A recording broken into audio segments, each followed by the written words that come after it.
If you're looking for a massive performance improvement while you play at home docked on your handheld device, you may want to check out an eGPU, and today we're going to take a look at OneXplayer's OneXGPU 2.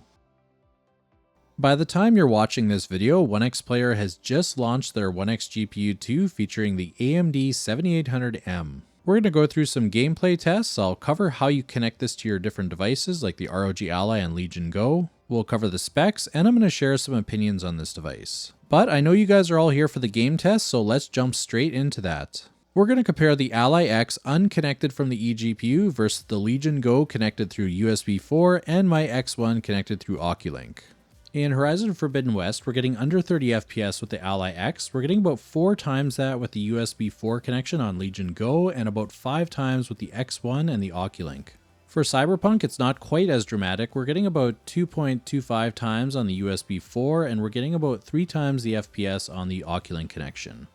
For Helldivers 2, we're getting about 3.5 times the frame rate here for the USB 4 connection, and just under 5 times when we connect via Oculink. For God of War 2018, we're getting roughly 3.5 times the performance on the USB 4 connection, and with Oculink, we're getting closer to 4 to 4.25. Moving over to Forza Motorsport, we're getting roughly double the FPS on the USB 4 connection and roughly triple on the Oculink with the X1. Now for Forza Horizon 5, we're getting about just under double for the USB 4 connection and just under 4 times for the Oculink connection. And now onto Starfield, we're getting roughly 2.5 to 3 times the performance on USB 4, and for Oculink, we're hovering roughly around 4 times the performance. And for our last game with Shadow of the Tomb Raider, we're getting about 4 times the performance with USB 4, and we're getting about 5 times with the Oculink.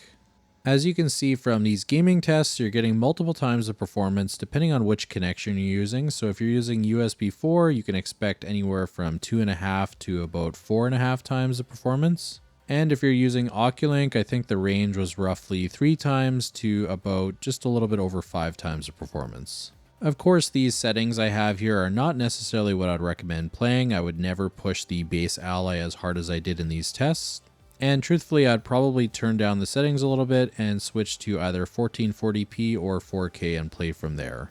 During my time with the OneXGPU 2, I didn't waste any time. I benchmarked a ton of things. So I have another video I'm going to do later where I'm going to compare the OneXGPU 1 versus the OneXGPU 2. But we're going to go through that in another video, so if you're interested in that, make sure to stay tuned.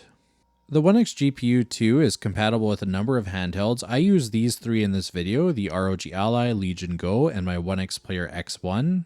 One thing to note is the Z1 Extreme drivers are not compatible as plug-and-play, so you actually have to install the 7840 drivers. I'll be making a tutorial on how to do that depending on when you're watching this. If I've completed it, you can click the link in the top right corner. Otherwise, it hasn't been completed yet. When you connect it to a device that doesn't have the proper drivers like the Z1 Extreme, you won't see that AMD Connect app in the tray there. So if you go to the AMD app, you also won't even see the GPU showing up. If you have manually installed the 7840 drivers like I have on my Legion Go, when you plug in the eGPU, you'll see the AMD Connect app pop up in the tray, and that means that you've successfully connected to it, and when you go to launch a game, it's most likely going to default to the eGPU.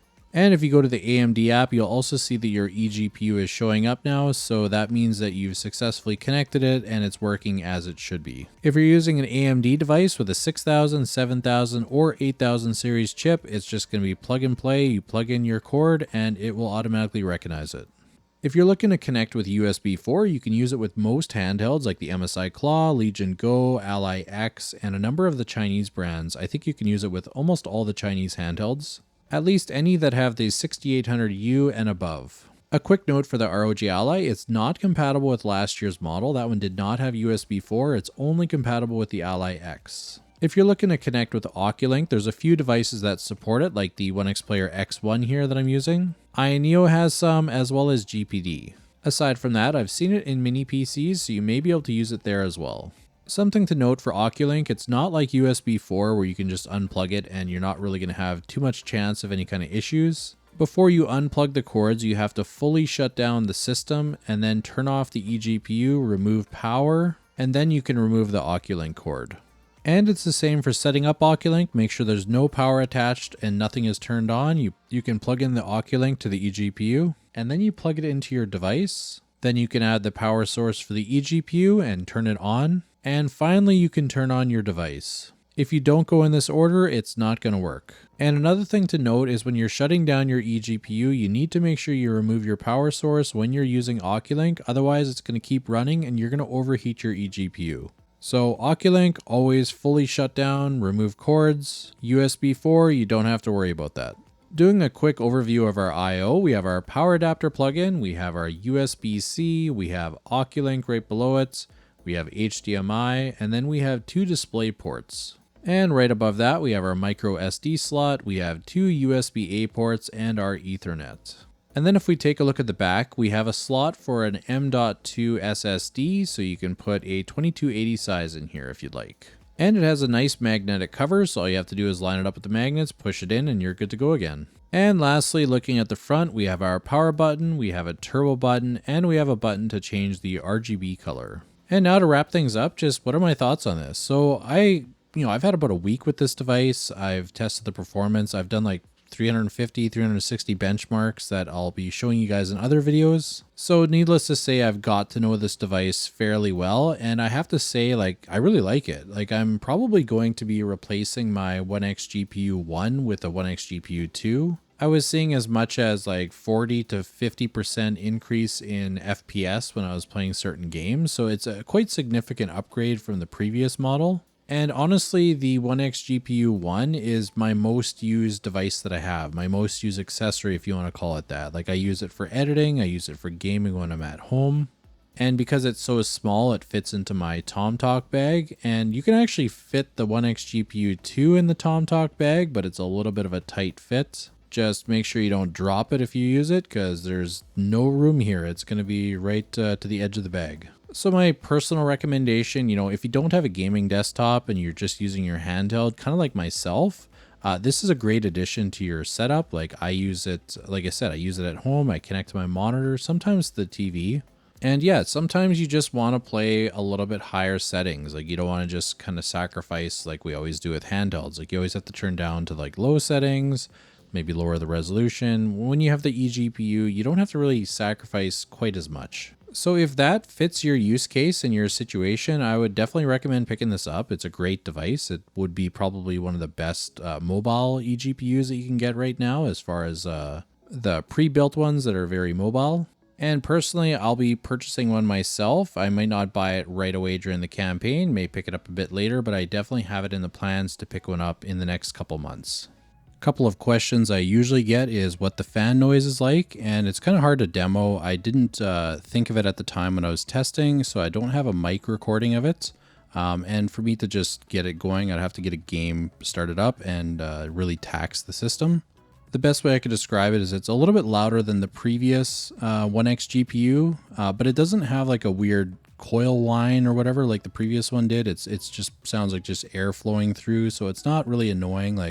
I also don't really get bothered by fan noise so much, so some people might find it loud, but it's really when you're playing a game that's really intense, it is going to ramp up. So just keep that in mind, that it's definitely not going to be quiet if you're playing a AAA title at 4K or whatever. Another question I typically get is how the heat dissipation is. I didn't benchmark specifically how the heat was, but when I was watching it while I was playing some games, it seemed to be fine. It wasn't getting overly hot. And even if you just touch the outside of the eGPU on the previous one, you could kind of feel if it was getting warm. This one, I didn't really feel it. So it seems to run a little bit cooler than the previous generation. Another question I often hear is how reliable the connections are. Is it disconnecting? Is there issues with that like we've had in the past? And I didn't really have any issues when it came to USB 4. That was fairly stable. I think I had one crash, but that might have just been the game itself crashing. Oculink, however, I did have an issue. The Oculink actually came a little bit loose. Now, that wasn't an issue of the device itself or the cord. It was actually just my mistake. I hadn't fully clicked it in. So if you do get one of these, make sure that you actually hear the click and that you can tug on it and it's actually latched in. Otherwise, you might have the same issue. And if that does happen, you're probably going to have your drivers messed up and you're going to have to use DDU to actually uninstall the drivers fully and then reinstall it. I've had to do that a couple times ever since that issue happened. I talked a lot about things that I liked about the device. If I had to say a couple things that maybe I wish were different, and I know that they probably can't be, but it would be nice if it was the same size as the previous eGPU. That one was super portable. You could fit it in a bag, and it really wasn't an issue. You can, like I said before, you can still fit it in a bag here, but it's quite a bit bigger. So again, that's maybe not a realistic complaint, and I wouldn't even call it a complaint. It's maybe just something that I kind of wish for. And that's pretty much the OneXGPU 2. So if you're looking to pick it up, they have an Indiegogo page that's live probably by the time you're watching this. So I'll leave a link in the description. Go check it out. They have some perks, some early bird perks, I think in the first, 96 hours or 72 hours. I can't totally remember, that you get some free items. So check it out. So let me know what you think of this. Is this something that you're going to be picking up? Do you think eGPUs are worthwhile? Let's talk about it in the comments and start a conversation. And a special thank you to OneXplayer for lending me this device. I had took advantage of it as best I could. I ran, like I said, about 350, 360 benchmarks. So I've definitely got enough data that I can make a few more videos for you guys, so stay tuned for those. They'll be a little bit more technical with actual benchmarks and real data, not just what you can see on screen. And yeah, that's about going to wrap it up. So I hope that you guys found this video enjoyable, and thank you for watching.